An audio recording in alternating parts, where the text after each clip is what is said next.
Critical Blast, where pop culture gets blasted. Cancel culture. It's a term we've been hearing a lot over the past year, and for the most part, when it was mentioned, people knew what it was. But over time, it has been frequently misapplied, or perhaps even worse, accurately applied through the use of literalist gymnastics that remove any nuance or colloquial understanding. The tactic isn't a new one. You broaden the definition of a word or phrase to encompass so many meanings that, ultimately, it is diluted to the point where it has no true meaning at all.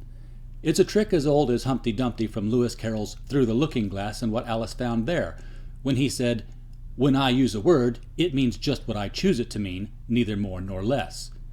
When Alice questioned him on this, as to whether a word could mean so many things, he retorted, "The question is, who is to be master?" So, since definitions are becoming so important, let's begin with that. Merriam-Webster defines the emerging definition of cancel as follows, quote, "To cancel someone, usually a celebrity or other well-known figure, means to stop giving support to that person. The act of canceling could entail boycotting an actor's movies or no longer reading or promoting a writer's works. The reason for cancellation can vary, but it usually is due to the person in question having expressed an objectionable opinion or having conducted themselves in a way that is unacceptable, so that continuing to patronize that person's work leaves a bitter taste." End quote. As such, cancel is just a new application of that word to the way people have always related and reacted. The act itself is nothing new. But is the act of someone boycotting or pulling support truly cancel culture? Merriam defines culture as the customary beliefs, social forms, and material traits of a racial, religious, or social group. Note the collective noun. To be cancel culture, there must be a group involved, which isn't to say that the individual action isn't an atomic part of a group engaging in the same action, but it doesn't have to be. But for the sake of argument, let's assume it is. It counts, and it's all part of the definition. Does that mean it's all the same? If we want to take cancel culture out of the realm of the widely understood and place it into the arena of the literal application, then we must also recognize that there are degrees of that application. One is not the same as the other. The first degree of cancel culture involves individual choice. We do this every day as our opinions form and change about things.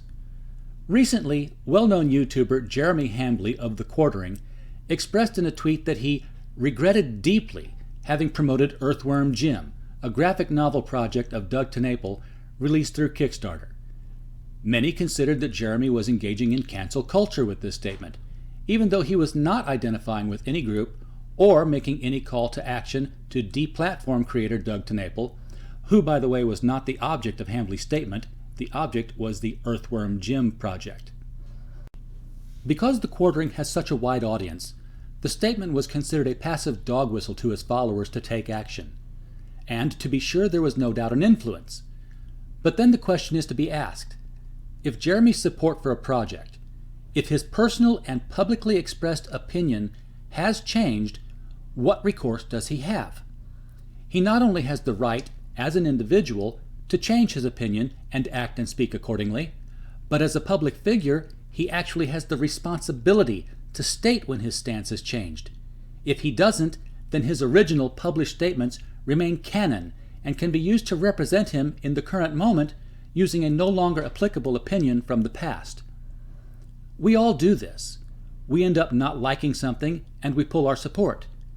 And if you think that Jeremy's situation is different because he has a heavily watched YouTube channel, consider the impact of your negative review on Yelp or Amazon the next time you leave one. This activity constitutes Level 1 cancel culture, otherwise known as normal. The next escalation of cancel culture involves evangelizing your opinion and drawing others to your cause. This can include activities such as organizing boycotts, urging phone calls to corporations or representatives, structuring email or letter writing campaigns, congregating for protests, participating in marches. We even go to war.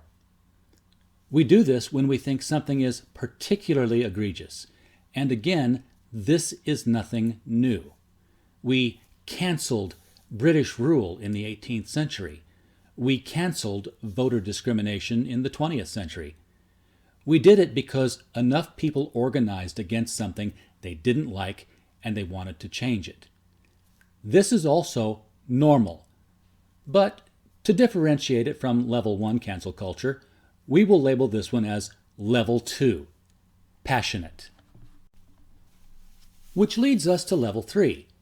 And herein we have the usage of cancel culture in its most common parlance. When we refer to cancel culture in general conversation, this is the thing that is evoked. It is where things go beyond the passionate and into the polarized. It is level 3 cancel culture, the aggregated, aggrieved function with a hive mind, a singular focus. They do so out of fear, not of that which they stand against, but of each other. Because under level 3 cancel culture, a binary decision is made, the thing and not the thing. Any deviation from the thing instantly makes one not the thing and thus part of the target. This extremist approach differs from levels 1 and 2 insofar as there is no opportunity for change. Under level 1, an individual may choose to overlook what caused the situation, or may simply start to care less about the importance of it. Under level 2, a boycott or protest may result in a course correction and a victory is declared. But under level 3, there is no repentance. It is satisfied with nothing less than the permanent deletion of the present and the subsequent erasure of the past. It is grievance activism, characterized by things like deplatforming, career targeting, personal doxing, even murder by proxy, all of which are approved by the group, either verbally or through acquiescence. That's level 3. Zealotry. Zealotry has another distinct difference from passionate. Both can be fought with dollars, specifically the withholding of them. But whereas the passionate participant will engage in cancellation by withholding his or her own dollars, the zealot chooses the tack of having someone else's dollars withheld, those who would employ or otherwise contract with the target. In this way, the zealot wins because they have no skin in the game, financially speaking. And oftentimes the employer realizes that if they don't roll over and submit, then the target of the zealot widens to include them. Hopefully this guide will prompt you to ask questions the next time someone is telling you that Person A or Group B is participating in cancel culture. What was once understood is now something that needs clarifying. Be sure to ask them whether the cancel culture is level 1, level 2, or level 3.